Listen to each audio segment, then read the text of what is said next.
Hello বন্ধুরা, আজকের এই ভিডিওতে আলোচনা করব ইতিহাসের 40টি গুরুত্বপূর্ণ এমসিকিউ প্রশ্ন যা আপকামিং ডাব্লিউবিএসএসসি গ্রুপ সি এবং ডি এছাড়াও বিভিন্ন পরীক্ষা এসএসসি এমটিএস এসএসসি জিডি প্রভৃতি পরীক্ষার জন্য অত্যন্ত গুরুত্বপূর্ণ হতে চলেছে। তো অবশ্যই ভিডিওটা প্রথম থেকে শেষ পর্যন্ত দেখো এবং কতগুলি প্রশ্নের উত্তর দিতে পারলে এই 40টির মধ্যে তা অবশ্যই তোমরা কমেন্ট বক্সে কমেন্ট করে জানাবে। তো চলো শুরু করি আজকের প্রথম প্রশ্ন দিয়ে।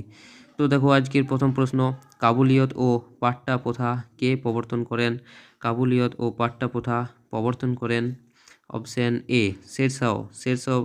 শেরশাহ সুরি বা শেরশাহ কাবুলিয়ত ও পাট্টা প্রথা প্রবর্তন করেন। পরবর্তী প্রশ্ন, কাকে তবলা ও সেতারের আবিষ্কারক বলা হয়? কাকে তবলা ও সেতারের আবিষ্কারক বলা হয়? তো এখানে সঠিক উত্তর হলো আমির খসরু। আমির খসরুকে তবলা ও সেতারের আবিষ্কারক বলা হয়। আমির খসরুকে।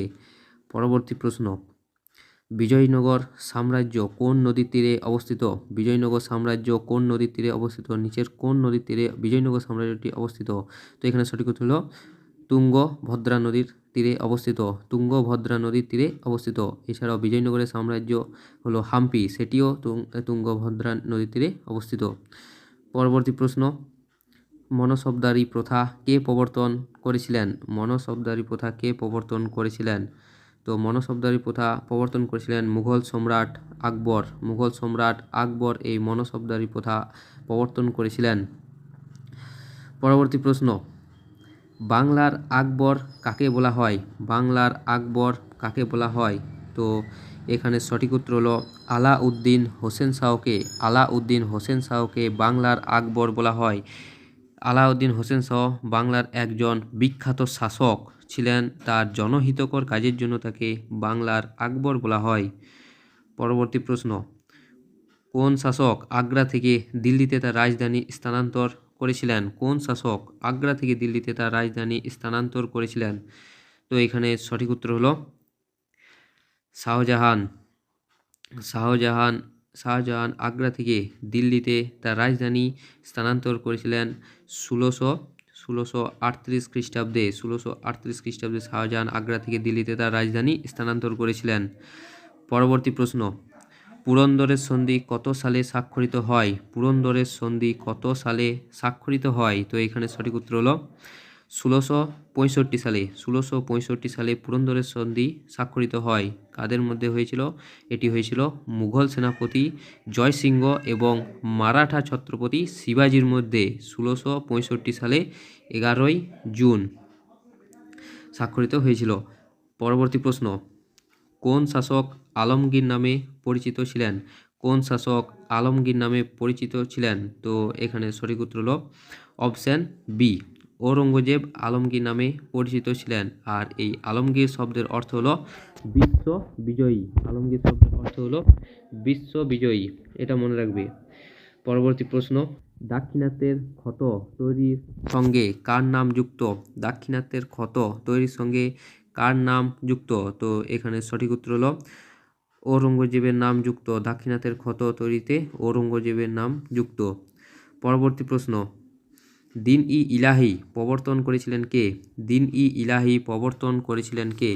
তো দিন ই ইলাহি প্রবর্তন করেছিলেন মুঘল সম্রাট আকবর। আকবর দিন ই ইলাহি প্রবর্তন করেছিলেন। তিনি প্রবর্তন করেছিলেন 1582 খ্রিস্টাব্দে। 1582 খ্রিস্টাব্দে তিনি দিন ই ইলাহি প্রবর্তন করেছিলেন সম্রাট আকবর। পরবর্তী প্রশ্ন, তুগলকনামা কে রচনা করেছিলেন? তুগলকনামা কে রচনা করেছিলেন? তো তুগলকনামা রচনা করেছিলেন আমির খসরু। আমির খসরু তুগলকনামা রচনা করেছিলেন আমির খসরু। পরবর্তী প্রশ্ন, ভারতের তোতা পাখি কাকে বলা হয়? ভারতের তোতা পাখি কাকে বলা হয়?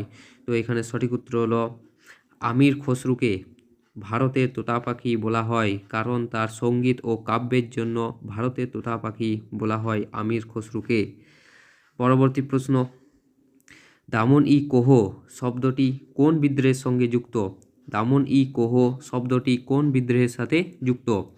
তো এখানে সঠিক উত্তর হলো অপশান সি সাঁওতাল বিদ্রোহের সঙ্গে যুক্ত হলো এই দামনি কোহ শব্দটি হলো সাঁওতাল বিদ্রোহের সঙ্গে যুক্ত। আর এই দামনি কোহ শব্দের অর্থ হলো পাহাড়ের প্রান্তদেশ। পাহাড়ের প্রান্তদেশ হলো এই দামনি কোহ শব্দটির অর্থ। পরবর্তী প্রশ্ন, কোন রাজার শাসনকালে যাবতী প্রথা চালু হয়? কোন রাজার শাসনকালে যাবতী প্রথা চালু হয়?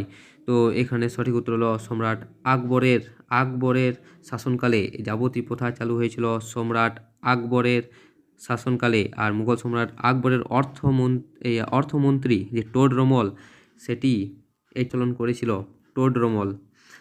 পরবর্তী প্রশ্ন, খানুয়ার যুদ্ধ কত সালে হয়েছিল? খানুয়ার যুদ্ধ কত সালে হয়েছিল? তো খানুয়ার যুদ্ধ হয়েছিল 1527 সালে। 1527 সালে খানুয়ার যুদ্ধ হয়েছিল। এটি 1526 সালে পানিপথের প্রথম যুদ্ধের পর মুঘল সম্রাট বাবর এবং মেবারের রানা সংগ্রাম সিংয়ের মধ্যে 1527 সালে এই খানুয়ার যুদ্ধটি হয়েছিল। পরবর্তী প্রশ্ন, বাবরনামা কে লিখেছিলেন? বাবরনামা কে লিখেছিলেন? তো বাবরনামা লিখেছিলেন বাবর নিজেই এই বাবরনামাটি লিখেছিলেন, তার আত্মজীবনী। বাবর নিজে লিখেছিলেন তার বাবরনামা গ্রন্থটি। পরবর্তী প্রশ্ন, কার রাজত্বকালে মুঘল চিত্রকলার চরম বিকাশ ঘটেছিল? কার রাজত্বকালে মুঘল চিত্রকলার চরম বিকাশ ঘটেছিল? তো এখানে সঠিক উত্তর হলো জাহাঙ্গীরের আমলে মুঘল চিত্রকলার চরম বিকাশ ঘটেছিল জাহাঙ্গীরের আমলে।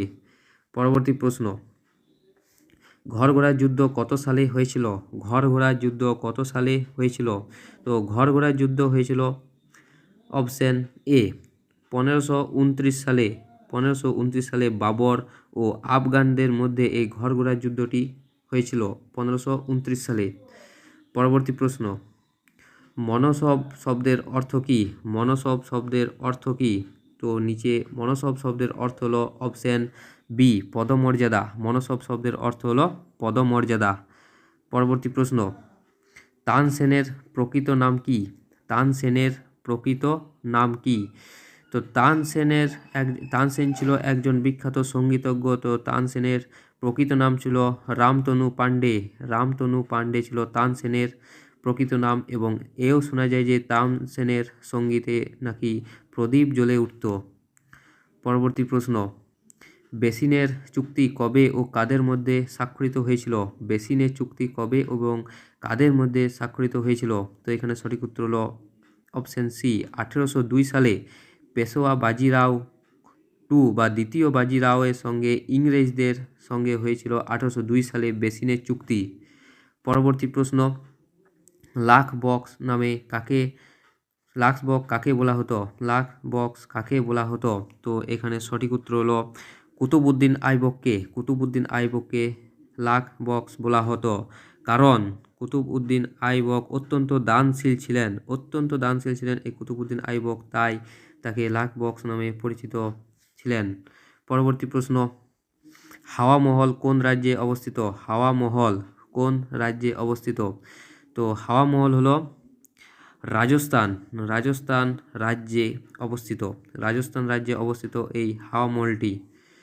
পরবর্তী প্রশ্ন, সৈয়দ বংশের প্রতিষ্ঠাতা কে ছিলেন? তো সৈয়দ বংশের প্রতিষ্ঠাতা ছিলেন খিজির খাঁ ছিলেন সৈয়দ বংশের প্রতিষ্ঠাতা ছিলেন খিজির খাঁ। এবং এটি কত সালে প্রতিষ্ঠিত হয়েছিল তা অবশ্যই তোমরা কমেন্ট বক্সে কমেন্ট করে জানাবে। পরবর্তী প্রশ্ন, সিজদা প্রথা কে প্রবর্তন করেন? সিজদা প্রথা, এছাড়া সিজদা এবং পাইবস, এই দুই প্রথা কে প্রবর্তন করেন? তো এখানে সঠিক উত্তর হলো সিজদা এবং পাইবস প্রথা প্রবর্তন করেন গিয়াসউদ্দিন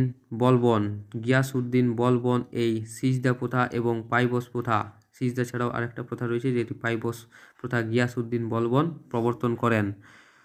পরবর্তী প্রশ্ন, লোদি বংশের প্রতিষ্ঠাতা কে? তো লোদি বংশের প্রতিষ্ঠাতা হলো অপশন এ বহলুল লোদি বংশের প্রতিষ্ঠাতা হলো বহলুল লোদি। পরবর্তী প্রশ্ন, শের শাহের আসল নাম কি? তো শের শাহের আসল নাম হলো ফরিদ খাঁ। অপশন এ ফরিদ খাঁ হলো শের শাহের আসল নাম। পরবর্তী প্রশ্ন, বিবি কা মাকবারা কোন রাজ্যে অবস্থিত? তো এখানে সঠিক উত্তর হলো বিবি কা মাকবারা অবস্থিত মহারাষ্ট্রে অবস্থিত। বিবিকা মাকবারা মহারাষ্ট্রে অবস্থিত।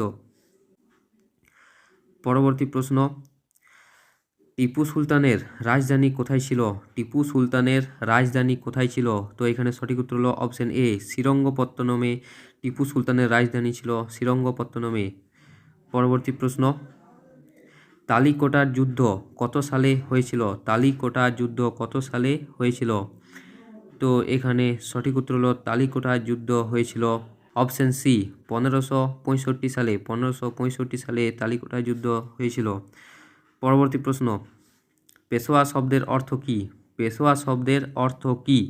তো পেশোয়া শব্দের অর্থ হলো সর্বপ্রধান বা প্রধানমন্ত্রী। সর্বপ্রধান বা প্রধানমন্ত্রী হলো পেশোয়া শব্দের অর্থ, সর্বপ্রধান বা প্রধানমন্ত্রী।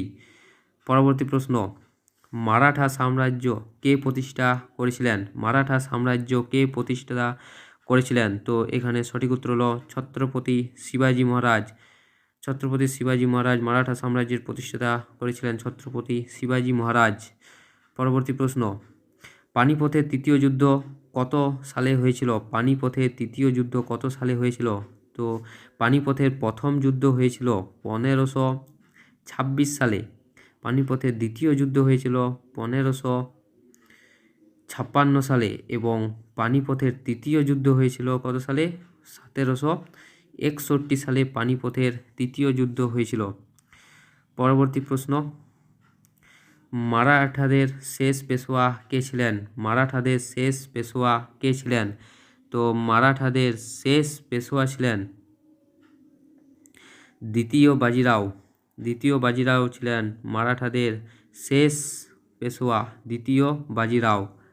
পরবর্তী প্রশ্ন, ছত্রপতি শিবাজী কত সালে মুকুট লাভ করেছিলেন? ছত্রপতি শিবাজী কত সালে মুকুট লাভ করেছিলেন, অর্থাৎ ছত্রপতি শিবাজী কবে সিংহাসন লাভ করে? তো এখানে সঠিক উত্তর হলো অপশন সি, 1674 সালে ছত্রপতি শিবাজী সিংহাসন লাভ করেন 1674 খ্রিস্টাব্দে। পরবর্তী প্রশ্ন, ইঙ্গ মারাঠা যুদ্ধ, প্রথম ইঙ্গ মারাঠা যুদ্ধ কত সালে হয়েছিল? প্রথম ইঙ্গ মারাঠা যুদ্ধ কত সালে হয়েছিল? তো এখানে সঠিক উত্তর হলো 1775 থেকে 1782, 1775 থেকে 1782 সালে হয়েছিল। পরবর্তী প্রশ্ন, রোশন আখতার নামে কোন মুঘল সম্রাট পরিচিত ছিলেন? রোশন আখতার নামে কোন মুঘল সম্রাট পরিচিত ছিলেন? তো এখানে সঠিক উত্তর হলো মোহাম্মদ শাহ। মোহাম্মদ শাহ রোশন আখতার নামে পরিচিত ছিলেন মোহাম্মদ শাহ। পরবর্তী প্রশ্ন, প্রথম কোন ভারতীয় শাসক হজ যাত্রার আয়োজন করেছিলেন? প্রথম কোন ভারতীয় শাসক হজ যাত্রার আয়োজন করেছিলেন? তো এখানে সঠিক উত্তর হলো আকবর, অপশন এ, আকবর প্রথম যিনি হজ যাত্রার আয়োজন করেছিলেন। পরবর্তী প্রশ্ন, মনসবদারি প্রথার মূল উদ্দেশ্য কী ছিল? মনসবদারি প্রথার মূল উদ্দেশ্য কী ছিল? তো এখানে সঠিক উত্তর হলো প্রশাসন এবং সেনাবাহিনী সংগঠন। প্রশাসন এবং সেনাবাহিনী সংগঠন হলো মনসবদারি প্রথার মূল উদ্দেশ্য। পরবর্তী প্রশ্ন, মুঘল প্রশাসনে যাবতী কী ছিল? মুঘল প্রশাসনে যাবতী কী ছিল? তো যাবতী ছিল মূলত ভূমি রাজস্ব পদ্ধতি। ভূমি রাজস্ব পদ্ধতি হলো যাবতী। পরবর্তী এবং আমাদের শেষ প্রশ্ন দেখো, সাঁওতাল বিদ্রোহ কবে সংগঠিত হয়েছিল? সাঁওতাল বিদ্রোহ কবে সংগঠিত হয়েছিল? তো নিচের মধ্যে সাঁওতাল বিদ্রোহ সংগঠিত হয়েছিল অপশন এ, 1855 খ্রিস্টাব্দে সাঁওতাল বিদ্রোহ সংগঠিত হয়েছিল। তো আমাদের এই ছিল 40টি, বরঞ্চ আরেকটা বাড়তি প্রশ্ন 41টি গুরুত্বপূর্ণ এমসিকিউ প্রশ্ন আপকামিং ডাব্লিউবি গ্রুপ সি এবং ডি এবং এছাড়াও এমটিএস, এসএসসি, জিডি প্রভৃতি পরীক্ষার জন্য এই প্রশ্নগুলি খুবই গুরুত্বপূর্ণ। তো এই প্রশ্নগুলির মধ্যে কতগুলি প্রশ্নের উত্তর দিতে পারলে তা অবশ্যই তোমরা কমেন্ট বক্সে কমেন্ট করে জানাবে এবং ভিডিওটা ভালো লাগলে অবশ্যই একটা লাইক করবে এবং চ্যানেলটাকে সাবস্ক্রাইব করবে। তো দেখা হচ্ছে পরের ভিডিওতে। ধন্যবাদ।